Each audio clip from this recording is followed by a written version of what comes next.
ঠান্ডা হয়ে গেছে, তেলটাও এর মধ্যে দিয়ে দেবো। দেখুন বন্ধুরা, আমাদের গাছ থেকে কাঁচা কাঁচা আম নামিয়ে এনেছি। না না, মিথ্যা কথা বলছি, আমাদের কোনো আম গাছ নেই, এই আমগুলো বাজার থেকে কিনে নিয়ে আসা। নমস্কার বন্ধুরা, সুপ্রিয়া কিচেনে আবারও আপনাদের সবাইকে স্বাগত জানিয়ে রোদে দেওয়ার ঝামেলা ছাড়াই খুব সহজভাবে কাঁচা আমের আমতেল রেসিপি নিয়ে আপনাদের সামনে চলে এসেছি। তো প্লিজ বন্ধুরা, আপনারা পুরো ভিডিওটা প্রথমের থেকে শেষ পর্যন্ত দেখবেন আমার সঙ্গে থেকে। কাঁচা আমের আমতেল বানানোর জন্য প্রথমেই আগে আমগুলো কেটে নেব। এখানে আমি এরকম ছোট ছোট সাইজের 4 পিস আম নিয়েছি, তবে আপনারা এখানে আমটা কম বেশি করেও নিতে পারেন। খোসা সমেত আমগুলো কেটে নেব। ইউটিউবের সমস্ত বন্ধুদেরকে আমার চ্যানেল আসার জন্য আমন্ত্রণ রইল। আপনারা অনেকেই কমেন্ট করছেন, কিন্তু আমি কমেন্টের সময় মতো উত্তর দিতে পারছি না, কারণ আমার সংসারে সত্যি প্রচুর কাজ। হাঁস মুরগি ছাগল আছে সংসারে, একটা ছেলে আছে, তার পড়াশুনো, তার খেলাধুলো, আরও এই কাজ, তার সাথে ভিডিও এডিট, এগুলোও তো করতে হয়, সব আমারই করতে হয় একা। তার সঙ্গে চাষবাসও আছে। তো আপনারা কমেন্ট করবেন, আমি অবশ্যই আবার আপনাদের কমেন্টের উত্তর দেব এবং আপনাদের চ্যানেল থেকে ঘুরে আসবো। একটু সময় দেবেন।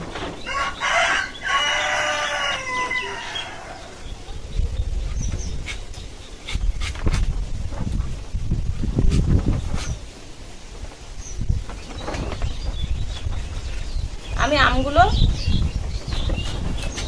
2 চালা করে নিচ্ছি, তবে আপনারা চাইলে কিন্তু আমগুলো এরকম লম্বা লম্বাও করে রাখতে পারেন।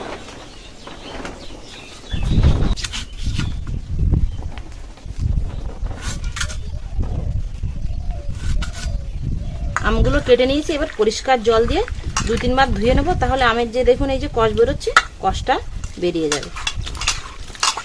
আমটা 2-3 বার পরিষ্কার করে ধুয়ে নিয়েছি, দেখুন আমটা অনেকটাই পরিষ্কার হয়ে গেছে। এবার এর মধ্যে 1 চামচ লবণ দিয়ে দেবো, কারণ লবণটা একটু বেশিই দিতে হবে, কারণ তেলও দেওয়া পড়বে, সেই জন্য লবণটা একটু বেশি দিলাম। আর দিয়ে দেবো 1/2 চামচের একটু কম হলুদ গুঁড়ো। ভালো করে মাখিয়ে নেব। এবার এইভাবে রেখে দেবো। এবার আম তেলের জন্য কিছু ভাজা মশলা রেডি করে নেব। ওটা ধরিয়ে কড়া বসিয়ে দেব। এবার এখানে আমি কিছু মশলা নিয়েছি। এখানে নিয়েছি শুকনো লঙ্কা, 5 ফোড়ন, মেথি আর মৌরি। 5 ফোড়নের মধ্যে মেথি আর মৌরি আছে, সেই জন্য অল্প করে নিয়েছি।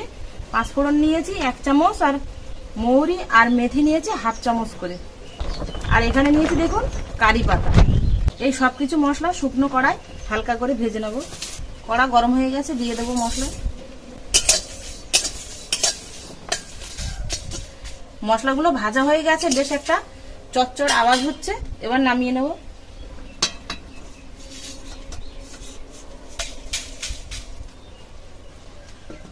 এবার এই কড়াইতে পরিমাণ মতো সর্ষের তেল দিয়ে তেলটা গরম করে নেব, যাতে তেলের কাঁচা গন্ধটা বেরিয়ে যায়। আমটা যেন ডুবে থাকে সেরকম পরিমাণেই তেলটা দেব। মশলাটা ঠান্ডা হয়ে গেলে মশলাটা হালকা গুঁড়ো করে নিয়ে আসবো, একদম মিহি করে গুঁড়ো করব না। তেলটা খুব ভালো মতো গরম হয়ে গেছে, অনেকক্ষণ ধরে এরকম তেল থেকে ধোঁয়া ছাড়ছে, আর তেলের কালারটা কিন্তু চেঞ্জ হয়ে গেছে, লাল কালারের থেকে হালকা একটু ফ্যাকাশে হয়ে গেছে, মানে তেলটা রেডি হয়ে গেছে। এবার নামিয়ে নেব। নামিয়ে আগে ঠান্ডা করে নেব।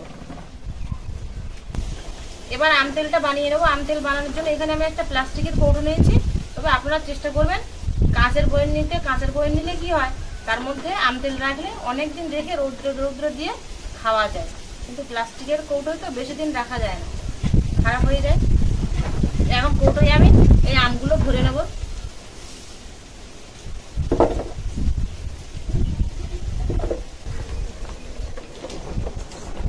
আমগুলো সব দিয়ে দেবো। আর এই যে ভাজা মশলাটা এইরকম অর্ধেক গুঁড়ো করে নিয়েছে, দেখুন সেইভাবে এইরকম খচ্চি খচ্চি আছে, এই ভাজা মশলাটা দিয়ে দেবো।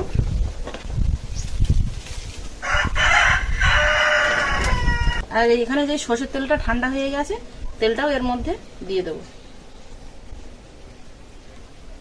আমের মধ্যে তেলগুলো দিয়ে সব ভরে নিয়েছে, দেখুন এরকম আমগুলো কিন্তু এই যে তেলের নিচে ডুবে আছে।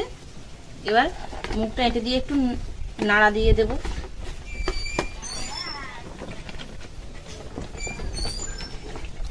তাহলে মশলাটা সব আমের সাথে মিশে যাবে আর তেলের সাথেও মিশে যাবে। দেখুন মশলাটা পুরো তেলের সাথে একদম এরকম মিশে গেছে। সব মশলা আর তেল দিয়ে দিয়েছি। এবার আমটা আমি রৌদ্রে বসিয়ে দেব। বেশি দূরে যেতে হবে না, আমার হাতের কাছে রৌদ্রে এই মুখটা খুলে রাখবো। আমগুলো এইভাবে রৌদ্রে দেব 2 থেকে 3 দিন। 2-3টে রোদ খাওয়ার পরেই কিন্তু আমটা অনেকটাই মজে যাবে, আর মজে গেলে তারপরে কিন্তু গরম ভাত বা মুড়ির সাথে খাওয়া যাবে। আমি যেভাবে খুব সহজেই কাঁচা আমের আম তেল বানালাম, আপনারাও কিন্তু একবার এইভাবে বাড়িতে বানিয়ে দেখতে পারেন। আশা করছি আপনাদের ভালো লাগবে। এতক্ষণ আমার সঙ্গে থাকার জন্য আপনাদের অনেক অনেক ধন্যবাদ। আবারও দেখা হচ্ছে আপনাদের সাথে পরে নতুন কোনো রেসিপিতে। ততক্ষণ আপনারা সবাই ভালো থাকবেন, সুস্থ থাকবেন।